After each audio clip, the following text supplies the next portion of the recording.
My name is Charles Duhigg, and I'm the author of this book, The Power of Habit. So imagine for a minute that you have this cookie problem, okay? A cookie habit. Every day you go up in the afternoon. Let's say you work in a building in Midtown that's called the New York Times, and on the 14th floor is this cafeteria with this amazing, amazing cookie selection. And you put this little note on your monitor that says, "Do not eat the cookie." And then every afternoon you manage to ignore that note and go upstairs and get a cookie. And imagine for a minute that this has caused you to put on a little bit of weight, let's say roughly 8.7 pounds.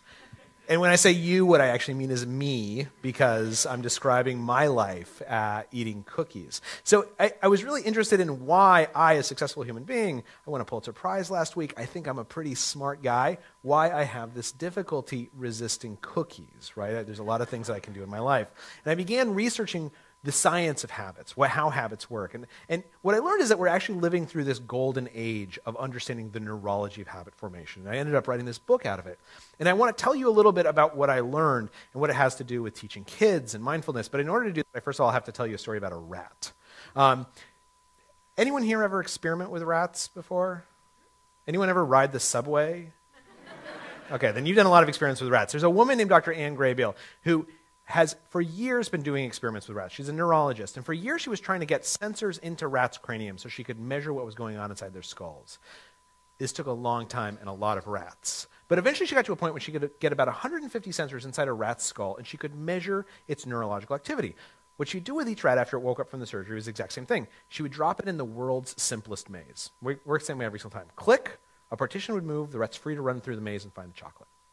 Every rat, when you drop it in the maze the first time, acts like the world's laziest animal. It'll like wander up and down. It'll get to the end. It'll see the chocolate. It'll go the other direction. It takes on average about 13 minutes for it to find the chocolate. And for years, people thought that this is because rats are unusually dumb, and that if a rat can learn something, then any animal could learn it. But Dr. Graybill could actually see inside the rat's head, and what she saw was kind of fascinating. This is a simplified neurological graph the first time a rat's dropped in this maze. There's all these spikes in activity, right? Basically, the rat would like scratch the walls and the scratching centers of its brain would light up, or it'd find the chocolate and the pleasure centers would light up. This is what unmediated learning looks like. So Dr. Graybill takes this rat, she drops each of them in the maze again and again, 150 times each. Over time, unsurprisingly, the rat learns how to run through the maze faster and faster and faster, find the chocolate. But what's really interesting is what happens inside its head. As the rat learns to run faster and faster, as finding the chocolate becomes more of an automatic habit, the rat starts thinking less and less and less. This graph on the bottom is a simplified neurological graph of the 150th iteration through that maze. What you'll notice is this deep valley there, right? That's the same valley you would see if the rat went to sleep. Now, all of us have habits, right? There's a researcher named Wendy Wood who followed around a couple thousand people to see how much of our daily behaviors are habits. And what she found is about 40 to 45% of the decisions we make actually every day aren't actually decisions, they're habits. And if somehow I could get 150 sensors into your head, this is exactly what I would see. Your mental activity dropping off in the middle of that habit. When you remember waking up in the morning and walking in the subway, and now you're at your desk, but you don't remember what happened in the middle. Or when you decided that morning to have a salad, but you get to lunch and you order a hamburger just like you did yesterday. This is what's happening. Your brain is kind of turning off. With these two interesting exceptions. At the beginning of the habit, when the rat would hear the click, there'd be this burst of activity, and then essentially the brain would power down. And then at the end, when it found the chocolate, it's as if the rat would sort of shake itself awake again and notice what was going on. Within neurology, this is such an important idea and finding that it's become known as the habit loop. And what it says is that every habit has three components. There's a cue, which is like an automatic trigger for a behavior to start. And then a routine, which is the behavior itself. And then finally, a reward that helps your brain remember that pattern for the future.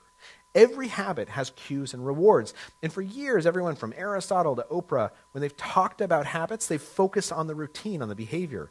But what we've learned in the last decade is that it's the cue and the reward that influence how habits function. Just to give you an example of this, does anyone here exercise?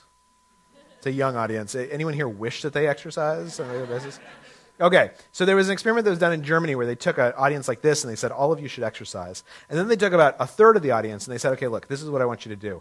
Choose a cue, like always put your running shoes next to your bed, or go running with the same group of friends. And then when you get back from working out, give yourself a small piece of chocolate. Right? This is counterintuitive because not many people exercise in order to eat chocolate, or at least not quite that directly. And yet what the researchers suspected is that even though all of you think that you want to exercise, your brain thinks you're a liar and that you hate exercise. And the only way that I can trick you into exercise is to give yourself a reward you genuinely enjoy, like a small piece of chocolate.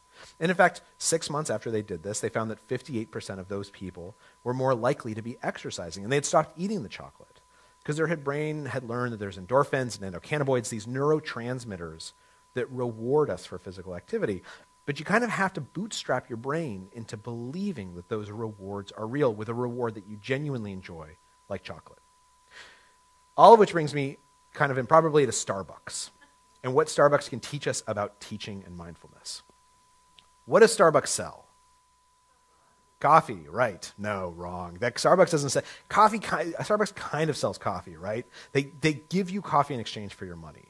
But if you talk to Starbucks, what they will tell you that they actually sell is customer service.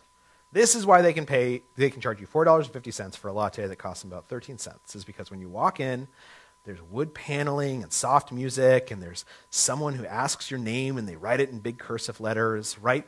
This, Starbucks believes, is the centerpiece of their entire business model, is customer service. The problem for Starbucks is that most of their employees are high school graduates, or high school students, or recent high school graduates. People with no professional experience. And the problem, as many of you know, with being a high school student or a recent high school graduate, is that you act like a high schooler or a recent high school graduate. You act like a moron, right? Like I acted like a moron for an entire decade after I graduated. And for Starbucks, this is a problem because they had employees who couldn't deliver customer service. This became particularly a problem in the age of YouTube, and I'm going to show you why. Before I show you something, imagine for a minute that you worked at Starbucks. You oversee $250 million a year in advertising. You've had a long day, you come home from work, you sit on your couch and you open a beer, you turn on the TV, and this is what you see. She was a loyal customer of Starbucks, loved the coffee, loved the service, but that changed a few weeks ago. This native New Yorker got steamed, not by what was inside her cup, but something written on the outside. That's what she called Nina Pineda, and ordered a special brew of fully caffeinated 7 on your side. And then when you looked at it, what'd you think? I was shocked. I didn't understand why. Why would they do that?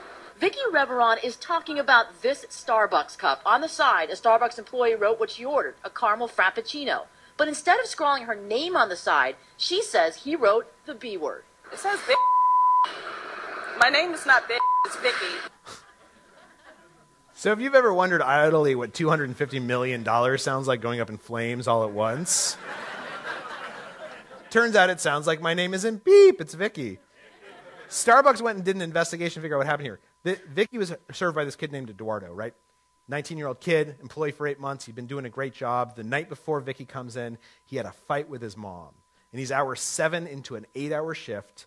And this woman comes in who orders this coffee with the bad word on it, drinks the entire cup of coffee, goes home, changes clothes into a nice blue blouse, comes back to the Starbucks, calls a TV camera, waits 45 minutes for the TV camera to show up, and then gives this interview. Which is all a long way of saying, Eduardo might have been totally right? But it doesn't matter. For Starbucks, this is a disaster, right? Like, it doesn't matter how rude a customer is. Starbucks delivers customer service. This is their basic promise. They are going to treat you nicely regardless of who you are. So Howard Schultz and his team, there's been incident after incident like this, and they have this meeting to try and figure out how are we going to fix this, because this keeps on happening. And what they decide is we need to increase our employees' willpower. What they noticed is that about 10 to 15% of their employees would do great. And then they would have this one shift where they would fall apart, usually about 6.5 to 7 hours into a shift. And they figured what they needed to do is figure out how to give their employees willpower to make it through that 8-hour shift so they don't do something stupid like write a bad word on a cup.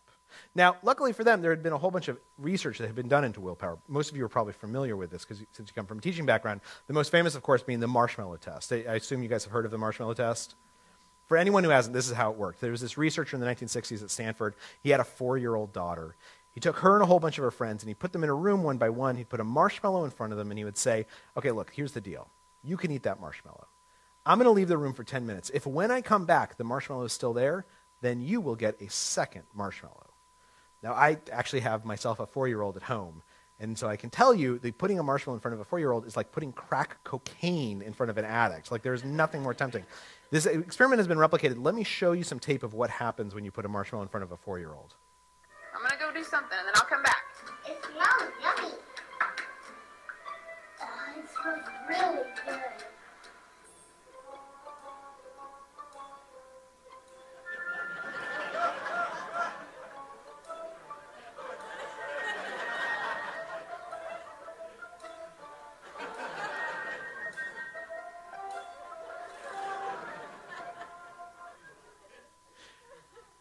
Only one of these kids was able to make it the entire 10 minutes. Let me show you which one.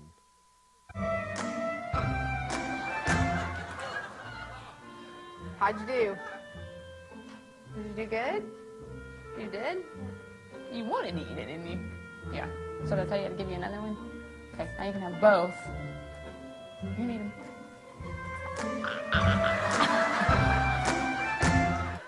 So this guy, Miscal, he does his experiment, right? He finds that about 10 to 15% of the 4-year-olds, they could resist the marshmallow. He writes his results, this is the late 1960s, publishes it. Nobody cares. Nobody pays any attention. And a couple years later, his daughter's in 5th grade, and remember, she's one of the test subjects. And he's talking to her, and he's like struggling to get her to tell him about her day. And he's asking about her friends, and she says, well, Susie keeps on getting into trouble, but Jimmy's doing well in class. And he realizes as he's listening that the kids she says are doing well are the same kids who had managed to resist the marshmallow. So he goes and he finds them in middle school. He finds them in high school. And he finds them in college and post-college. It's one of the largest longitudinal studies that's been done, as many of you know. And he finds that the kids who managed to resist the marshmallow were more successful than their peers by like a statistically significant amount. He finds that they were getting their homework done more frequently on time. They were showing up for class more time. They were more popular in high school, not necessarily because they were like prettier or richer, but because they were just better at being friends. They got into better colleges, they got better jobs, higher paying jobs. They got married earlier and stayed married longer. There's, as many of you know, there's literally been hundreds of studies on willpower since then, most notably by Angela Duckworth at the University of Pennsylvania. And all of them have found that willpower seems to be the single greatest correlate with future success, right? More so than high IQ, more so than having rich parents with a lot of resources. Willpower seems to be this thing that prepares people for life. And for Starbucks, this is fantastic because this is exactly what they want. They want to teach their employees willpower. But the question is, how do you teach people willpower? And the answer is through habits, by choosing a reaction ahead of time, and by making people conscious of what they're going to do when they feel hot-blooded in a cold-blooded state. Within economics, this is known as the hot-cold empathy gap. That basically, in the morning when you wake up and you've had a big breakfast, you are certain that you are going to eat healthy and have a salad that day. And as soon as you walk into the cafeteria and you're hot-blooded, you decide the hamburger looks a lot better. So how do you preserve that decision-making from the morning into the moment of temptation? How do you create more willpower? What's really interesting is if you look at the tape, I've turned off the sound on this one. The kids who fail at this are kids who constantly remind themselves about the marshmallow. Like, watch this kid. Even when he tries to ignore it, he hits the plate and he reminds himself. These kids, like, they all do these things where they can't help not paying attention to the marshmallow. Now, contrast that with the kid that I showed you, who actually resisted for 10 minutes. When researchers asked him what he did, he said that halfway through, he decided that he was not going to look at the marshmallow, that he was not going to pay any attention to it, that if he had to think about the marshmallow, he was going to imagine a frame around it so that it reminded him of a photo. This is how we teach willpower. We teach people to make a decision ahead of time that they apply when they see a cue. And then we give them a reward. That kid who resisted the marshmallow, he said that he had decided ahead of time, if he could make it the whole 10 minutes, he was going to shove both marshmallows into his mouth at the same time. And that's exactly what he did. So how do you change a habit? How do I change my cookie habit? The answer is by premeditating the cues and rewards, by deciding ahead of time what you're going to see when you see that trigger, and then what your reward is going to be. And it has to be specific. Saying, I'm going to lose weight doesn't work. Saying, I'm not going to eat a cookie today does not bring you success. What you instead do is you say, at 3:15 in the afternoon, instead of going up to the cafeteria, I'm going to stand up and I'm going to walk over to someone's desk. Because I think part of the reason why I'm going up to the cafeteria is that it's fun to gossip with my friends, and all my friends are in the cafeteria. So instead of going up there, I'm going to look for someone else to go gossip with. And at 3:15, you stand up, that's your cue. You walk over to someone else's desk, in this case a guy named Michael Barbaro, and you gossip about whoever happens to be out of earshot for the next 20 minutes. And you decide, I'm going to gossip hard. That's your reward. And then you go back to your desk. And I don't really like to brag about these things, but since then I've lost about 21 pounds, and it's worked out pretty well for me. Thanks. The point being, this is what we know about habits. They have cues and rewards. And if you decide ahead of time, if you engage in this mindfulness in your life where you're aware of what's driving these nearly subconscious behaviors, where your brain actually turns off, if you indulge yourself to pay attention to the things that otherwise kind of happen at the peripheries of our consciousness, we know from study after study, you have the ability to change any habit in your life. Thank you very much.